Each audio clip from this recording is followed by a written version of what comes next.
Almost all of us who are older have a story about running away from home. When I was growing up, everyone ran away from home at least once. Now, it doesn't happen as much now because in today's world, you can't let your child go down the street alone. I was a mama's boy. I didn't like to spend the night at someone else's house, let alone run away. But one day, I had enough. I couldn't take it anymore. I was leaving. I'm a middle child, and as you middle children know, the middle child has the most difficult road. Can I get an amen from the middle children? Yep, but ends up the most well-adjusted.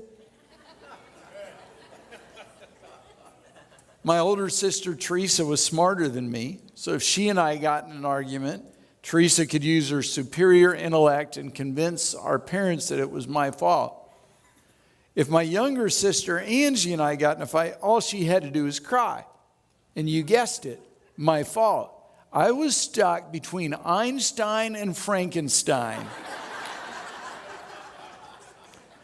I was the middle child who couldn't win. Obviously, I still have a little issues with that. On top of all that, I was really sensitive. It bothered me if someone was angry with me, so I would take the blame in order for there to be peace. Anyway, I can't even remember what it's about, but we got in a fight, and of course it was my fault. Angie cried harder, Teresa was smarter, I got in trouble. I don't remember what my punishment was. I'm sure it was severe. I couldn't play with my G.I. Joes or watch Brady Bunch on our black and white TV, something really cruel like that. So I went to my room, I packed up my stuff, and I got ready to leave. I packed a book, a G.I. Joe, and my grandpa doll, because I couldn't sleep without my grandpa doll. You laugh, but you've had something stupider, a blankie or something. I had at least it represented something. It was grandpa. And if you think I'm giving this away, there's not a chance. So I was ready for life on my own. Didn't know where to go, but Kenny and Karen Goose lived 2 doors down. So I decided to start life on the run at their house 2 doors away. I was a hardcore runaway. I got halfway there, which means next door, and I couldn't take it anymore. Life on the run was way too scary. I ran home. I burst in the front door. I ran to my mom, who didn't even know I'd run away from home. And that's it. That's my big story of running away from home, life on the edge. A lot of you have funny stories about the same thing. Little kids loading their backpack, not even making it at the front door. But there are also some horribly sad and tragic stories. For you, it wasn't packing G.I. Joe, a book, and your grandpa doll to go next door. You really did it. You left home and started running. You were convinced things would be better. You discovered how wrong you were. Life on the run was filled with mistakes and failures and regrets. Still hurts to think about it. Life as a runaway is dangerous and uncertain. Today, I'm not talking about childhood runaway moments. Instead, I'm talking about people who make the decision to run away from their spiritual home, from God, from their faith, from everything familiar. Jesus used stories called parables to teach important life lessons. In Luke 15, Jesus told 3 parables in response to a group of religious leaders who were criticizing him for spending time with sinners. First story was about a shepherd who went in search of one lost sheep. The second was about a woman who lost 1 coin and searched till it was found. The third story is a famous one, most often referred to as the prodigal son, and it's a depiction of what happens when you run from God. In this story, the father represents God, the sons represent us. And as we go through the parable, I'm going to use real stories of people right here in our church who ran from God. Although they gave me permission to use their stories, I'm going to avoid using their names because in many cases the feelings are still raw. And I think you'll see the parallels between their stories and the story Jesus told. Luke 15:11, Jesus continued, there was a man who had 2 sons.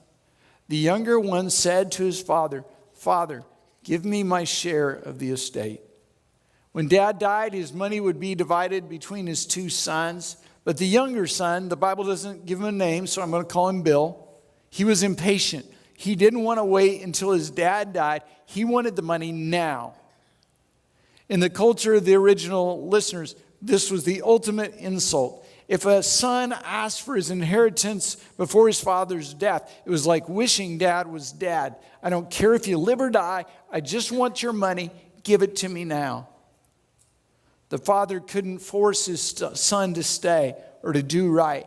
So he divided the money and he gave each of his sons their share. Not long after that, the younger son got together all he had and set off for a distant country. This is more than just going to see the world. Bill abandoned the way of living and thinking and acting and believing he had been taught. He abandoned everything his father stood for. He left home and all it represented for life on its own. He ran. Remember, the father in the story represents God. Bill represents you when you run from God. I've been a pastor over 30 years. I started when I was 4. In that time, I've seen a lot of people make this same decision. I've seen teenagers and young adults, and mothers and fathers, and even senior adults who turn their back on God and run. I'm not sure I know every reason people run from God, but I've listened to and I've read a lot of your stories. Some people run because God's boundaries feel like restriction or punishment. They don't want limits or rules. Relationships at church represent those rules. They want to do their thing their way, and they don't want to feel disapproval. Some people run because they want to prove they don't need anyone or anything. They don't want anyone else's way. They don't want God's way. They're going to do it their way. Other people run because disappointment with people leads to anger towards God. They respond to a deep, profound hurt by leaving God and everyone connected to Him. It's misplaced anger. They unfortunately decide that mean, angry people represent God. I'm particularly hurt for these kind of runaways. I want you to listen to what some of my friends said. When I was 16, my home church went through a church split. I was so disillusioned by the words and actions of people, I used that as an excuse to run from God. Another said some serious stuff came up in my life, one of which was when my uncle, who was the biggest Christian I knew, failed miserably. That combined with a couple other events made me decide God wasn't worth following. Another said I basically put the blame on God because I was hurt. It wasn't necessarily intentional, but it was like it slowly happened. I became bitter. Lisa's my friend, and she grew up in this church. Her story is particularly sad. She wrote, I walked up behind a group of older ladies at the church talking. It would be this church. I heard one of them say my name, and then I was wondering. I stopped. The other lady replied, you know we love Lisa, but I would be very disappointed if my son was serious with someone like that. The other lady said, oh, I completely understand. I turned around and left. They never knew I was there or heard their conversation. I got in my car and drove away. We had church that night. I didn't care. Someone like that. I've spent the last 18 years hearing those words over and over. At first, I wasn't even mad. Almost like I understood and agreed with her. Then I became angry and bitter. These were people I thought loved me and understood me. All the hurt and resentment from my divorce and the year and a half following it came flooding back. I called my friend and told her what happened. She said, I told you how mean church people are. And just like that, I was done. I went over to her house. We talked about church people and drank until I could laugh at them and not feel the hurt and shame.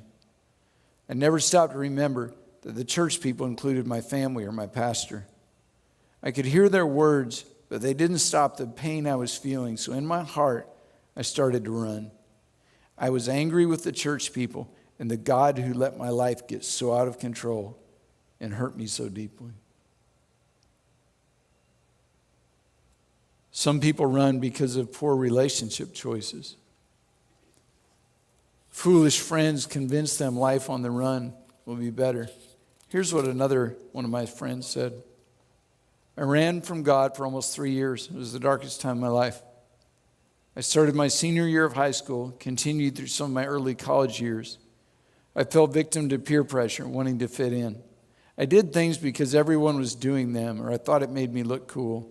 I convinced myself that my life was carefree and perfect when really I was depressed, spiraling out of control, and using whatever I could to self-medicate my pain. I was in such denial and such a toxic relationship that only fueled me to do more wrong. Others run because it's hard to face the results of failure. They mess up and they don't feel like there's a place for them anymore. They fear rejection, and so they flee rejection. Sometimes people run because of an addiction. Something else takes control of their life. They're no longer in control. Beth said, I ran from God when I was 14, started drinking, using drugs. I dropped out of high school in the 10th grade, got my first DWI at the age of 18, my second at the age of 20, my last at the age of 21. I was constantly in and out of jail and rehab facilities. 21, I ended up on probation and got with the wrong guy and started using meth for 2 years straight. Still others run out of habit. It's what they've done their whole life. They were raised to run by parents who ran. I've seen families where generation after generation has run from God. It's an unfortunate learned behavior. Mom and dad, your behavior doesn't happen in a vacuum. It affects your kids. One of my friends said it this way: when I got old enough to decide if I wanted to go to church or not, I did the same things my parents did. I found excuses not to go. I started drinking when I was a sophomore in high school. It got worse when I graduated. I would wake up in random places, unsure how I got there. I would go to work hungover, in some cases still drunk. That kind of behavior is modeled by my stepfather, so I thought it was okay. Some people run because they're lonely. It's not so much they're running from something, they think they're running to something, and they imagine a new life filled with fun and friends. What they don't have seems better than what they have. Fantasy trumps reality. But regardless of the reason, there's little as sad as watching someone run. You know where it's headed. You can predict the end result. Bill ran from his father. Looking at his story, we learn what happens when you run. Verse 13. Not long after that, the younger son got together all he had, set off for a distant country. The first consequence of running is you leave home. You say, come on, Rod, that's obvious. Of course, if you run away, you leave home. That's the whole point of running. I know that doesn't seem like a consequence, but when you leave home, you leave the safety of home. When you run from God, you take yourself out from under his hand of protection. Understand, it's not that God chooses to quit protecting you. Instead, you refuse his protection. When you run, you leave the safety of home and the protection of your heavenly Father. When you leave home, you also leave the security of home. Security is kind of a difficult concept to explain.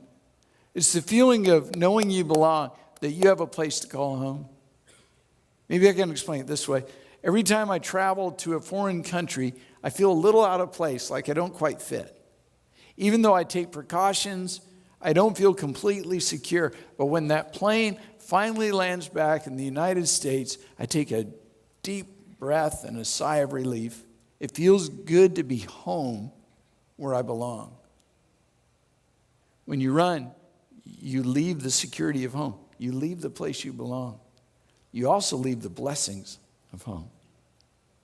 My boys are adults now. But growing up, I often reminded them there were blessings that came from living in the Loy household. I paid for their food. A lot of it, especially for Parker. Cindy did their laundry. A lot of it. I paid for their water. I paid for their electricity. I paid for their clothes. I paid for their gas. I paid for their toilet paper. I paid for everything. Cindy cooked for them. I let them watch my TV in my living room while they laid on my couch and breathed my air. And they understood, if they decided to leave home, it was the deal. They left the blessings behind. The blessings would not go with them if they ran. And we still love them, but the blessings came because they lived by our rules in our house. We would be fools if we let them live their way by their rules and still let them enjoy all the blessings of home. That'd be called a bad parent or an enabler. Well, when you run from God, you run away from his blessings. He wants to bless you, but he can't. He won't. You choose to leave the blessings when you run. And finally, when you leave home, you run from the love of home. Don't get me wrong, God still loves you. You're just not there to experience it. I think of a girl who accepted Jesus in our student ministry. She had a horrible home and family. But for the first time in her life, she experienced unconditional love and acceptance. We loved her like our own. Years later, she made new friends who talked her into a different way, into running from God. She's still far from home and far from that love. Do we still love her? Of course we do. She's just not here to feel and experience that love. When you leave home, you leave so much. And really just that should be enough to make you want to come home. Life without the safety, the security, the blessings, and the love of home, who would want to live that way?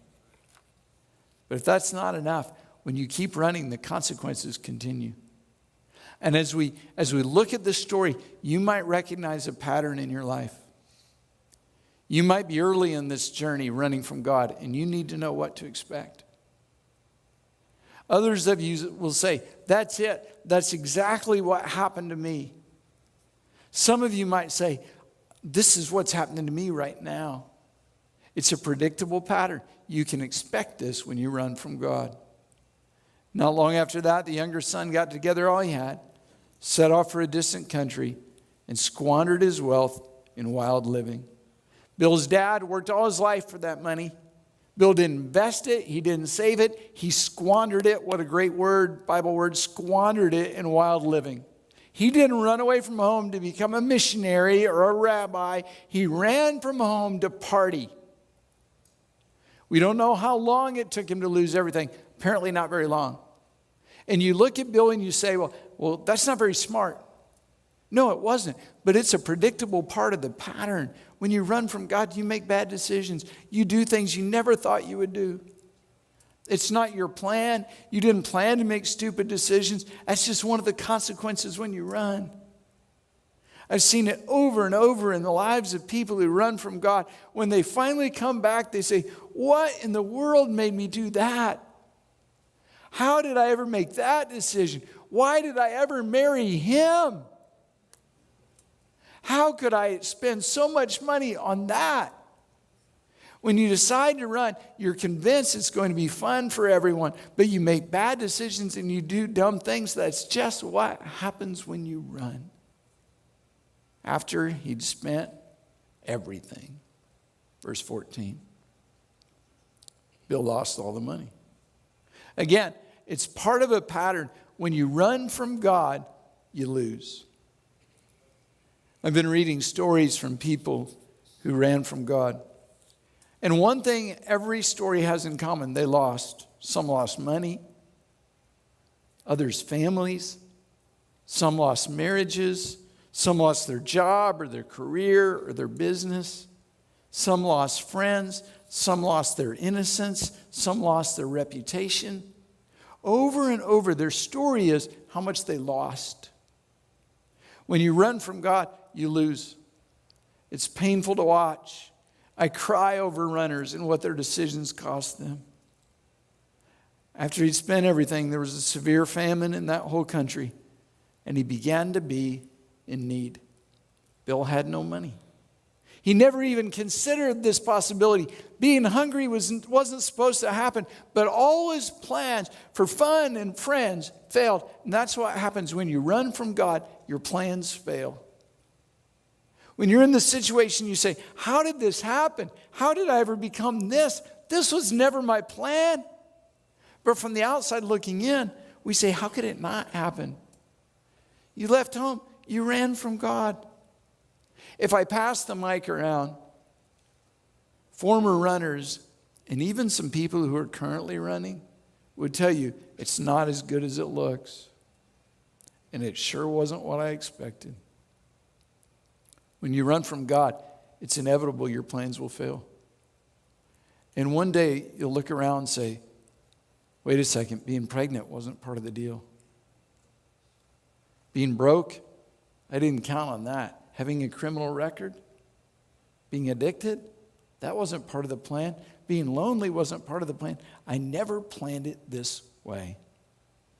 You know what I've never met? I've never met the person who said, I'm so glad I ran from God. Everything worked out perfect.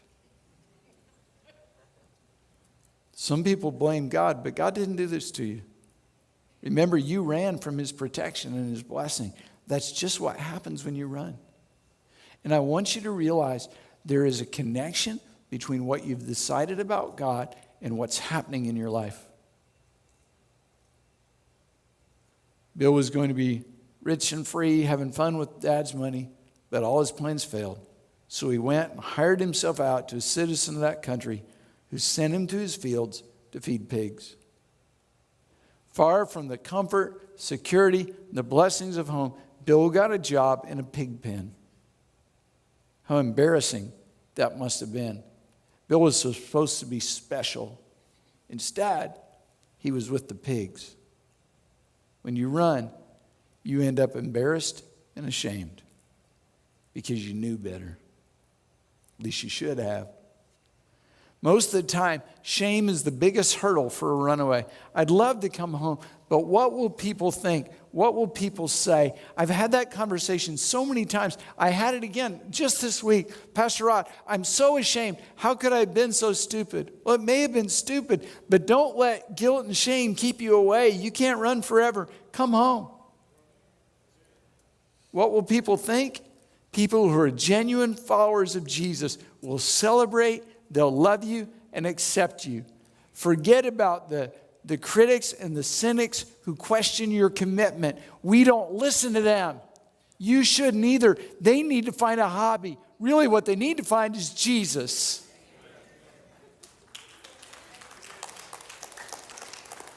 So don't let one or two mean, angry idiots who claim to represent Jesus but are enemies of the church keep you from coming home. Overcome the embarrassment and the shame and come home. He longed to fill his stomach with the pods the pigs were eating. No one gave him anything. Wait a minute. What happened to all the people who helped him spend his money? Where are all the people he partied with? Where are the people who got drunk with him? Where'd they go? What happened to Bill will happen to you. The people you get drunk with don't want to detox with you. The people who partied with you are nowhere to be found. You're left alone. Maybe this story describes you. You left relationship with God. You left home. And when you did, you didn't realize the consequences, but now you do. Maybe you're all the way there. You're experiencing all the consequences. Or maybe you're just starting to see the beginning of the consequences and you recognize, this story is me. And I see where this is headed. What do? Look what Bill did, verse 17. When he came to his senses. What brought Bill to his senses was consequences. Reality. He looked around at his situation. He was hungry. He was alone. He was feeding pigs and wishing he could eat their food. He'd be foolish not to come to his senses. One of my friends said it this way. After 3 years, the guy I was with physically abused me terribly. At that moment, I knew enough was enough. I'd lost everything: my faith, my schooling, my family, my drive, most importantly, my happiness. Living in a rundown apartment with a dead-end job and a car that wouldn't start, I decided to call home and plea for help and forgiveness. What will it take for you to come to your senses? How many broken relationships? How much do you have to lose? How many bad decisions do you have to make? How many plans have to fail? Why not come home before it gets that bad? Now is the time to come home.